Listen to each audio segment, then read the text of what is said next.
Hi, and welcome to the video about how to be a better listener. I'd like to start with a question. Have you ever had the experience of being so deeply listened to, so held and honored, that the person that was listening to you was holding such a presence which made you feel completely heard and acknowledged? Have you ever had that experience? Also, have you ever had the experience of speaking to someone and knowing that they're not really listening to you? They're either distracted, looking away, doing something else, kind of just seeming like they don't really want to be there, but they have to listen to whatever you're saying. Have you had that experience? Probably each of us has had one or both of those experiences at some level or another throughout life. It's just part of the way we communicate right now as human beings for the most part. So what we're going to talk about here is really exciting, because the more you practice being a better listener, the more other people will listen to you as well. It's sort of like giving first to then you receive more. But it's not giving from a place of expecting to receive. It's giving from a place of honoring that person, where you're completely holding them in your space and holding presence for them. So here's what we're going to do. We're going to go through presence, the acronym of presence, and we'll go through the steps, and we'll just talk about how to apply this a little bit more deeply to listening, so that you as the listener can be a better listener.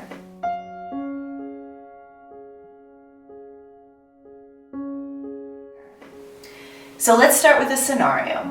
Pretend that you are in a slight conflict with someone else and you need to really hear what they have to say, but there's some triggers there and you've had a difficult time with this in the past. So how would you do it? Okay, so let's start with pause. Pause is noticing if you're in the present moment.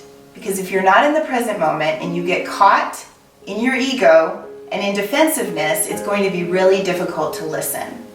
So pause is just bringing into awareness, am I in the present moment? And you reflect a little bit deeper. Okay, yes, check in. Pause is just noticing maybe you're not in the present moment. Then reflect is checking in and rechecking in. It's a continual checking in. Am I in the present moment or not? So then how do we do that? We go into engage. Am I paying attention to the person? Am I engaging in eye contact? Am I listening to them? Am I paying attention to their body language and just noticing and getting curious and being fully present? As a listener, you are in the space of receiving, but you're also giving by holding space. So stay connected to your breath. That is as part of engagement. Stay connected to the eyes, the eye contact, and the breath. Am I taking deep breaths? Am I staying more grounded in my feet? Because when we get caught up in this head bubble, that's where we start to get anxious, and then everything starts to fall apart. The next one is sense. So that goes a little bit deeper into really feeling into the body.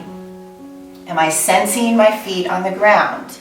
Sometimes it might even help if it's in sort of a situation where you feel a little more triggered. Can I feel my feet? Can I be fully present in my body? Can I notice the chair that I'm sitting in and just do slight little check-ins and sense your body? And are you in your body as you're listening to the person? If you're standing, again, come back to your feet. You always can come into your feet. And I know that sounds really strange, because we've been taught to listen with our ears, but listening is really a whole body approach. Deep listening is a whole body approach, because again, we're listening through presence, and the body lives in the present moment. The next one is empathy. So empathy is bringing in the emotional intelligence, paying attention to what is the emotion that I'm sensing from this other person. Are they angry? Are they frustrated? Are they overwhelmed? Can you hold space through that? can you be in the place where you don't take it personally? And this is not an easy thing. This takes practice. And the more you cultivate this within yourself, the easier it gets. Next is notice. So notice the thoughts, opinions, judgments, concepts that might come up as you're listening to someone else speak. You may be judging certain aspects of them or have a preconceived idea, thinking that you already know what they're going to say, and so it just kind of shuts everything off. So I'm going to show you an example with a flower. Okay, so as a speech and language pathologist, we used to do a lot of educating when it comes to vocabulary and concepts and really going deeper into that. But here's the problem with that. If I call this a flower, it turns off my awareness of what it is. I stop getting curious about it. I stop noticing the magic and the beauty of it. And it's really actually opening and blooming and evolving more as it just sits in my room, and it continues to become a little bit different every day. It is a unique creation. But when I call it a flower, it takes away part of that. It makes it sort of dead. And that's what we do in relationships and in communication when we get caught in concepts and opinions and judgments. We kind of shut off a certain aspect and we don't stay open to the soul and the human that is really in front of us, that beauty of that person that is in front of us. We kind of shut it into a real surface level of awareness and being with that person rather than a deeper level of awareness. So I just wanted to bring that in because I thought that might be a helpful way to help you understand that we really have been caught in a culture that has taught us to judge. And can you really step away from judgment and just be curious as you're noticing whatever rises to the surface? Within you, don't judge yourself for having those thoughts, opinions, and judgments, and just let them be. Get curious. Okay, I'm having that. And then just kind of let it float away like a cloud in the sky. And again, the more you practice this, the easier it's going to get. The C is connect. And connect is again about coming into the heart center. And so that's really recognizing the heart is such a beautiful aspect of who we are. And the heart, again, has its own intelligence. So how can you really connect with this person heart to heart? It's easy with someone that you love and you don't have any conflict with. It's harder with someone that you maybe have some conflict with. Now, that's not saying completely open yourself up to abuse and other things from other people. This is where discernment comes in. So stepping not into judgment, but using discernment and maybe having some boundaries. But if you feel, okay, maybe this is more about me, maybe this is more about somewhere where I'm kind of stuck, how can I open my heart more? The last is express.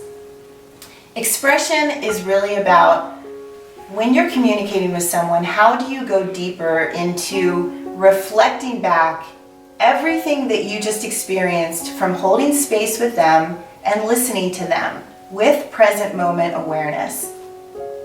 So expression in this state would be more reflecting back what I heard you say was, or let's say someone is a child. Let's say you have a child and they're doing something like they never pick up their clothes, or that's what your belief is, that they never pick up their clothes, they always throw them on the floor.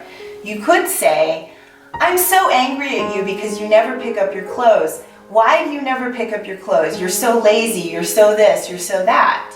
You can approach it that way, and we've all had that experience, and it doesn't feel good. So here's a better way.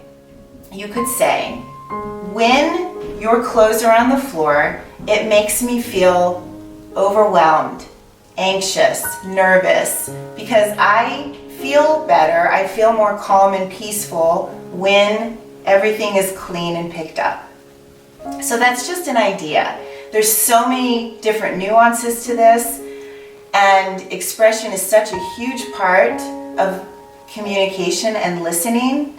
But as you'll notice, the more you can cultivate truly listening, deeply listening, the easier expression is, because you're expressing more from your authentic self and less from your ego-driven, which isn't a bad thing. The ego is here to keep us safe, and it has many positive purposes, but the key is place that in the back seat, that part of you, the ego part, in the back seat, and place the more authentic, true part of you in the front seat, which is that heart-centered. If you want to think of the soul aspect, who you are truly is that. So place that in your front seat, and then you can express, because there's no fear. We have struggles with communication a lot of the times because we are afraid that we're going to be rejected, we're going to be abandoned, we're going to be judged.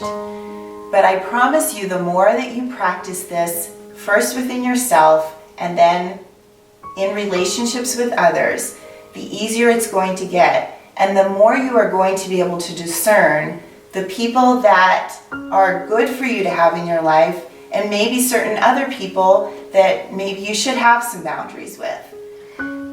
So it's all a practice, and it's all good. The key is to stay free from judgment and just recognize that everyone is coming from their own place, and everyone is right from the perspective they're coming from. And it's all okay. You have the power to take back your power. And the way that you do that in such a profound way, and it seems so simple, is by learning how to listen, learning how to go deeper within and be more present. And the more you cultivate that, the better life gets. So thank you so much for being here. I'm really looking forward to sharing more videos with you. Signing off for now.